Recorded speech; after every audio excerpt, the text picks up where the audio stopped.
Hi everybody, today we are taking a look at Confessor. This is the 11th book in the Sword of Truth series. Well, number 11. I think it's technically 12th in publication order due to the Dead of Bones novella. Maybe even 13th if you consider Law of Nines, and I think Law of Nines came out before Confessor. Let me just check on that. This is also the end of the Chainfire trilogy, which started with Chainfire. Okay, no. So Law of Nines had not come out yet. So yes, this is the 12th book, technically, in the Sword of Truth series, but it's number 11. This was also the original ending of Sword of Truth. And people have said, well, you never know what an author's plans are, but the inside jacket says the culminating novel of the Sword of Truth. But anyway, we are going to take a look at this. I have lots of notes to get through on this one. So let's first off talk about the fact that we have the Wizard's 11th rule, and this is the last time in the series that we get a Wizard rule, and we might have a little friend with us today. It is just basically an unwritten rule, and Richard spends a great amount of time in this book trying to discover this unwritten rule, and it's really so he could just really figure out how his war wizard power works. And unlike all the other wizards out there who can just make things happen with magic, the war wizard's power comes from need. So originally this book was published in 2007, and let's talk a little bit about the book. Last we heard, Nikki put the power of order in play in Richard's name, and Richard has been captured by the Imperial Order. And then Kaelin is also being paraded around as the prize of Emperor Jagong, or Yagong, whichever way you wish to pronounce it. Richard is put on a Jala team. Now, we've heard of the game of Jala. We've seen it here and there throughout the whole series so far, at least as long as we've been in the old world. But it's never really fully been explained. Here we kind of get some explanations. It's a very violent sport. It's called the Game of Life because, so many people do die while they play it. And when you hear that a book is like the great conclusion to a fantasy series, a lot of images pop into my head. Usually the standard is the big battle, right? We always have the big battles that end a series. And that's what I was expecting going into Confessor. And that's not what happened. What instead happened was I got really half of a book about sports, and I actually really liked it, and I enjoyed it, and because Richard has this plan that the only way he can get close to the Emperor is to build his team up so that they are the ones that play the Emperor's team. And when they do play the Emperor's team, I mean, Jagong uses all sorts of ways to manipulate it so his team wins, because I think if I remember correctly, if you don't win a game, you all get killed. But basically, he works his team up to win, to get to the final so they can face off. And then also, after facing a Jagong, he could get Kaelin back. This was a welcome addition. I was skeptic about adding sports to this book. I've read a few books that have sporting events in them, and it really all depends on the writing and how well that it can come across. And I think it's done well here. A lot of things in this book were unexpected for me, and I like that. We're still seeing the breaking apart of the Chainfire spell because of the fading of magic in the world. So people are actually starting to recognize Kaelin as the Mother Confessor. Kaelin is actually starting to understand who she is, slowly. It's not, something that happens immediately, but even all the way towards the end of the book, Kaelin still doesn't really know who she is until you get to the culmination of the whole thing. I always enjoy it when a series of books, fantasy, sci-fi, historical fiction, anything that breaches into the double digits of books, finds a way to cycle itself back around to the beginning.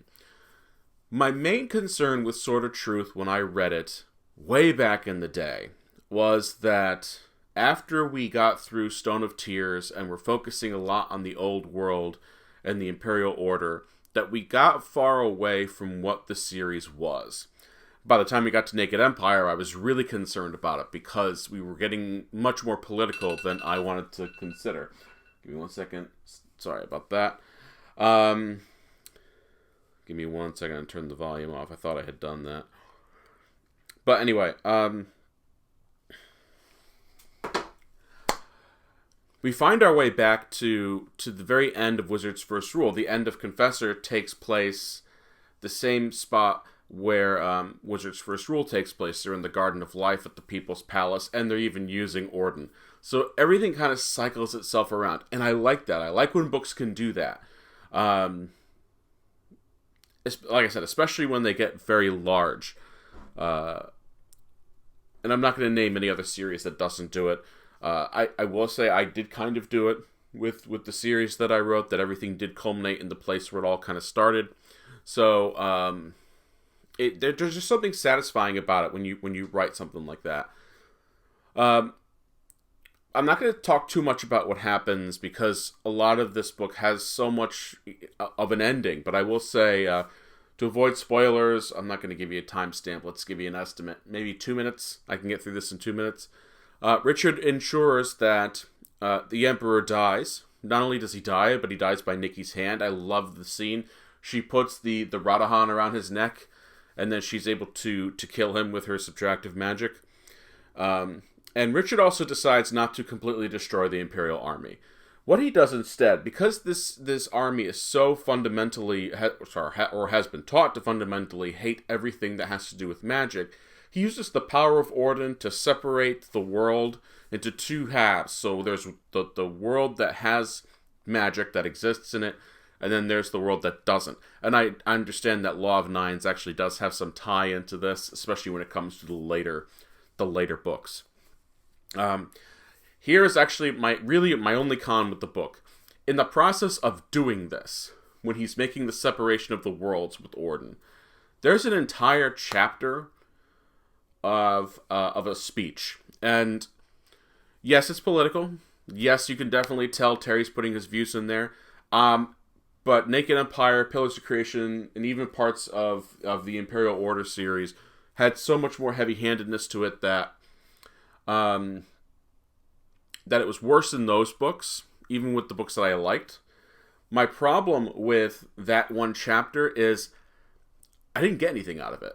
The big culmination, Richard's big speech about why he's doing what he's doing. He's in the garden and he's shouting to the sky as he's separating the worlds. And I'm reading this, and in the middle of it, I stopped and I go, why does this matter? Why does this matter? I don't really have any feeling of why he has to make this big speech. But anyway, when that's done, the worlds are created. Now, one last thing that there was a concern about was that Kaelin's memory wasn't completely back because of Chainfire. So there was the concern that if he did this, there could be the possibility that Kaelin's memories would be gone. Now, I don't know if I consider this a problem because most authors do this in order to fulfill the plot. A lot of rules suddenly flooded into the magic system by Book 11 to kind of create this tension in the plot. I wrote down rules created out of thin air for convenience of the story.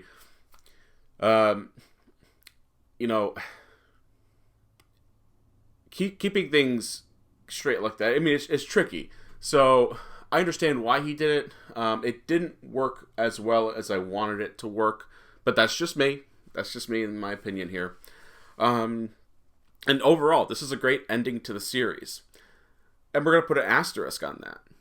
Because in 2007, this was the ending to the series.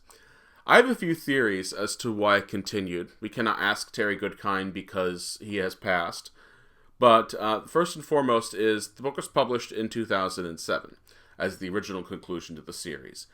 In 2008, Legend of the Seeker's pilot episode aired, and there are a lot of people who either really enjoy the series and see it as for what it is, pre-Game of Thrones fantasy on television, so take what you will from that.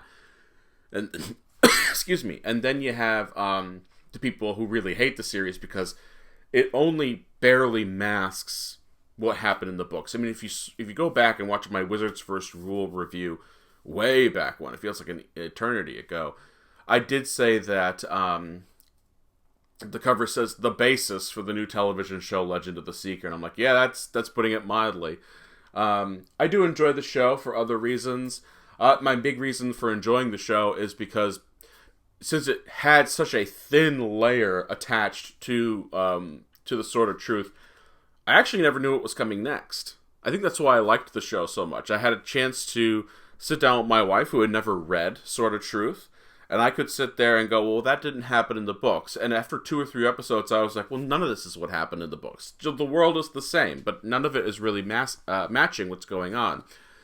Strangely enough, the best episodes of the show are the ones that attach itself to the source material. But anyway, that's a different discussion for a different time.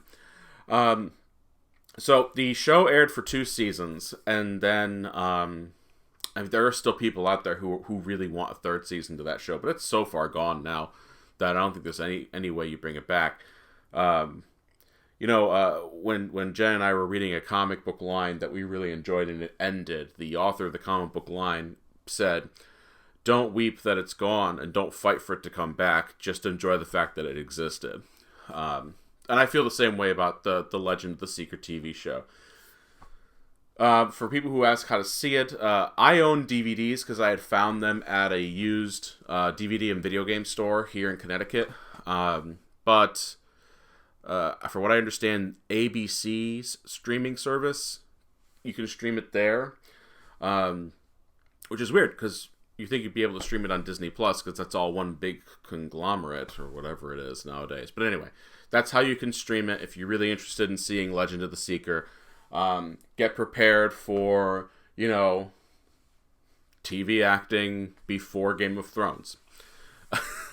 And if you know what I'm talking about there, you know what I'm talking about.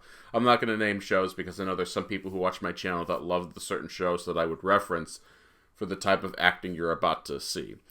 Anyway, that's not all bad acting. Some of it's really good.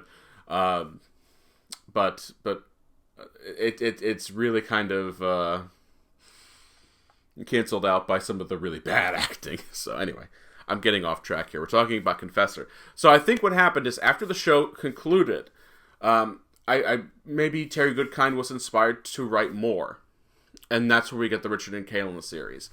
And then the Richard and Caitlin series ends, and rightfully so. We go into Nikki, Sister of Darkness, with her chronicles. That I think was always planned, and I consider the Nikki books to be separate from Sword of Truth. It's a spinoff. I will still review them here as part of my whole Sword of Truth overview. But after Richard and Caitlin, then we get Children of Dahara. So the series has ended 3 times now, and I'm not sure. With Terry's passing, it's definitely over, but who knows what could be in desk drawers? Who knows what could be on hard drives? Perhaps he wrote more, and we're going to get some of that. So I'm not saying that this is done. Maybe he left outlines that they're trying to find an author to pick up and write more of this universe. So I don't know. I don't know what the actual ending of this series is. All I know is that it's not Confessor. Now, last week, or the week before, one of our viewers, David Wiley, who has his own channel, check it out, had mentioned that, is Confessor a good place to stop reading? And I'm going to get the comment just so I know exactly what I'm talking about here. And kind of in a broad sense, what I will say is, if you're satisfied with the end of Confessor, I would definitely say stop. I am not a fan of... so it was 2 weeks ago with the Chainfire review. I am not a fan of the Richard and Caitlin series. I'm also not a huge fan of the Children of Dahara either. I did like the Nikki, Sister of Darkness books. The problem is, in order to understand what's happening there, you really kind of do need to read Richard and Caitlin. He asked if it was worthwhile to read the entirety of the series, or let the events of Confessor remain as the final ending. The ending of Confessor was just so satisfying as a good ending to fantasy. It's hard to find good endings to fantasy nowadays. Expectations are just always so high when it comes to conclusions. And this was an era where we weren't really obsessed with great conclusions. We just wanted like a conclusion. I think the obsession with great conclusions has been more recent when it comes to epic fantasy. And a lot of pressure being put on authors. And in 2007, this is the end of Harry Potter as well. So not a lot of eyes are focused on Confessor right now because everyone's looking towards the ending of Harry Potter. So to me, I think a lot of pressure was taken off of Goodkind, and he was allowed to just write and write the ending he wanted. So I think this is a fantastic ending. And I've also always told people, if you're going to read Sword of Truth and you don't like the idea of having to read, I think it's 22 novels now, some of which are quite long, Confessor is a good place to stop. And just kind of let the world be what it is. And I really don't have much more to say about this one. I had thought I was going to have more to say, but because I know I'm going to be moving forward with the series, I'm not doing a series wrap-up here, or I usually would. I have 10 more books to go. 11 more books to go, because I forgot about the prequel that ties in with the Richard and Kaelin series, which I have thoughts on that when we get there. So I would say definitely check out Confessor, and if you feel like there's nothing else needs to be said about this world, nothing else needs to be said about this universe or these characters, then this is a great place to stop. This is a great place to just stop reading and enjoy the ride that you've been on. So thanks all for watching. We'll see you next time with The Omen Machine, which is the first book in the Richard and Kaelin series. Today we've been talking about Confessor, the conclusion to the Chainfire trilogy. Like and subscribe, put the alerts on, the things. Do the things. Keep us going. We've definitely slowed on videos only because my job has taken up a lot of my time recently. I'm going to be kind of off screen for a little bit coming up. I might fill you all in next week on what's going on. And we'll see you next time, everybody. Thanks for joining. Bye.